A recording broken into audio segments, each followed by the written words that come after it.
Now we come to several questions from a listener in League City, Texas. Her first one is, you indicated that Paul in 1 Corinthians 11 was talking about hats, but when I read it, I understood that he is speaking about hair as our covering. Could you review this issue? You know, I'm going to have to disagree with you on that, and actually this is a fine point here. I'll have to confess that, but I still insist that Paul in 1 Corinthians 11 is talking about the hats, the covering for the head. And what he's saying, if you will let me read this again, and he's talking about a woman in Christian service, where she's serving in a Christian assembly.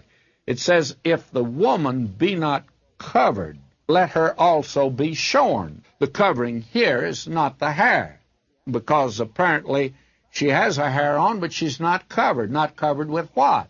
Covered with a hat, or you call it whatever you want to call it. I think my mother used to call them shawls that she wore, shawls, and I think there was one called a fascinator that women used to wear a long time ago. They just put over their head. But that's what he's talking about here. He's not talking about just hair. He's talking about the covering for the hair. And verse 6 makes that clear.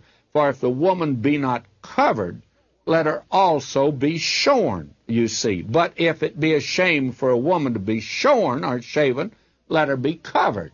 That is, if she has long hair and she goes in and attempts to serve with long hair, then she should have that hair covered.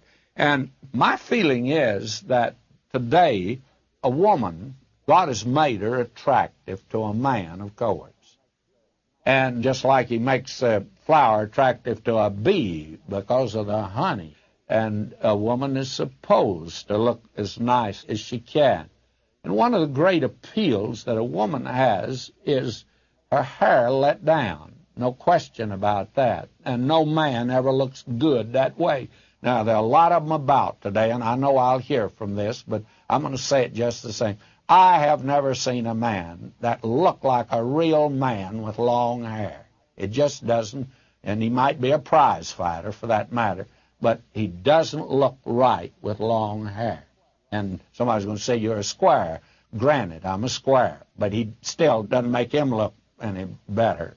And now, the woman with long hair, and that hair let down, it makes her very attractive. And my feeling is that if a married man had a lovely wife, he would say to her, you're not to let your hair down in public.